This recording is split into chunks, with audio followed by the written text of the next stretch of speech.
Hey guys, Sandy here, and I am back for another video for the Crafty Maven getaway.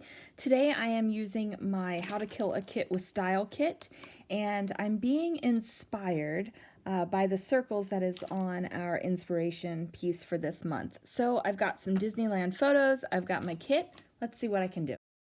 I decided that I was going to use this what is this thing called? A stencil. Oh boy, guys, it's going to be one of those days.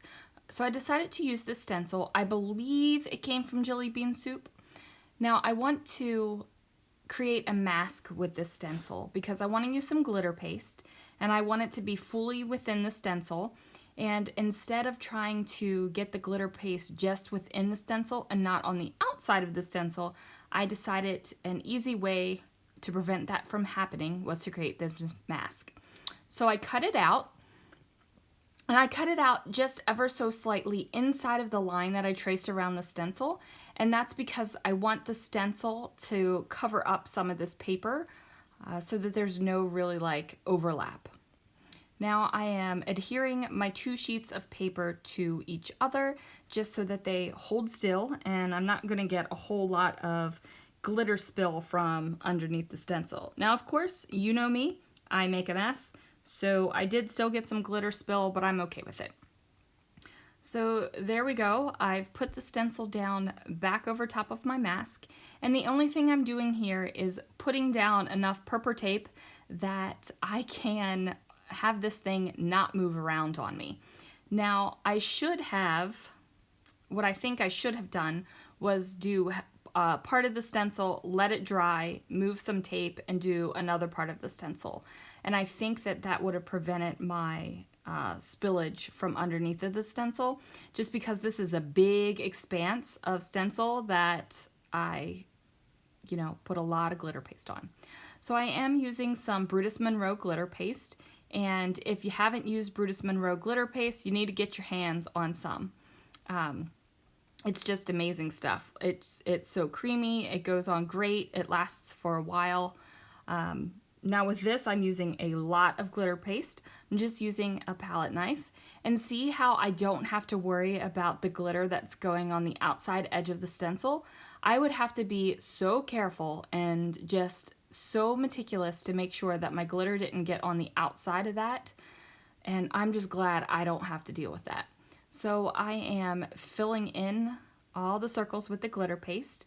Now I do put it thicker in some spots and thinner in others, and once I pull it away you'll be able to see that. I mean, you can kind of see it right now, where there are darker green spots. And so much fun playing with this stuff. Like I said, if you haven't got your hands on some, you need to. It's good stuff, like super good stuff. And I'm just watching myself because I love this glitter base so much. Okay. And it's what is super awesome is see how the stencil is like popping up in some places. And that's because there's a lot of moisture going in with this glitter paste, and I don't have the stencil adhered anywhere except on the outer edges. So like I said, a little bit of overspill, not too much though. So there it is. Look at that. And then quick view of it drying. You can see the difference in color, how it's now like a brighter, more of an emerald type green. Now I thought that I was going to be doing something pretty fancy with this layout after I had completed my glitter circles, but I don't. I don't go fancy. What I do end up doing is something really not fancy at all, and not a lot of extra. But the thing is I have spent some time making this glitter paste background, and I love it, and I want to showcase it. So I don't really want to have to cover a lot of it up, because that would take the joy out of it for me, and I gotta be happy with my scrapbooking. Now this is a picture of It's a Small World in Disneyland.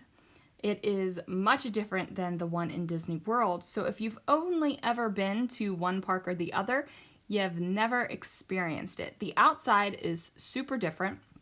The ride on the inside is different as well, and that surprised me because I figured that they would be the same, but they're not. So here I am. I decide to pull off this flower from the carousel collection and adhere it over here because I kind of want to cover up this fence. You know, it's not that great. So I know right away my title is going to be Relax, It's a Small World, and I thought that it would fit perfectly next to the photo, and it does. It fits great.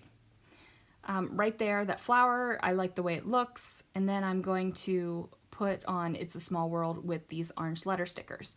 But first I'm going to pop dot the heck out of the photo here.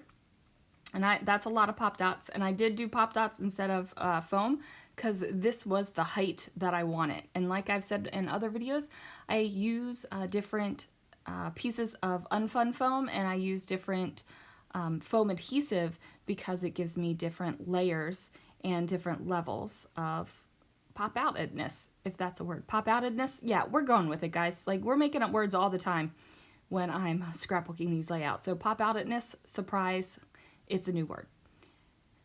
Now, originally I wanted to try to fit in Small World kind of in between these two little green glittery circles. I wanted to kind of nestle it in there and hug it in there. That isn't what I ended up going with. I ended up moving it around because I just don't like the way it looks. It feels very crooked to me, like you're reading the title going left, right, left. And while on some layouts that might be perfect, on this one it just wasn't working for me.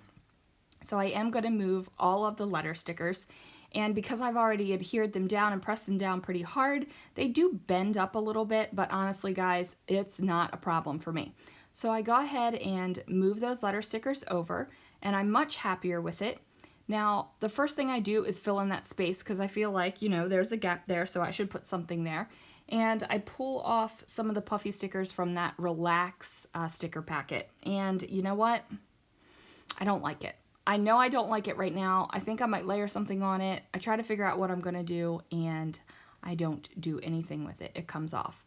Now, I spend a lot of time trying to figure out how I'm going to more embellish these glittery circles. I try a bunch of different things, and nothing really works out. But what I do find when I finally pull out an embellishment bin, look, I'm trying to like the wood veneer because I'm like, I like the wood veneer and the glitter.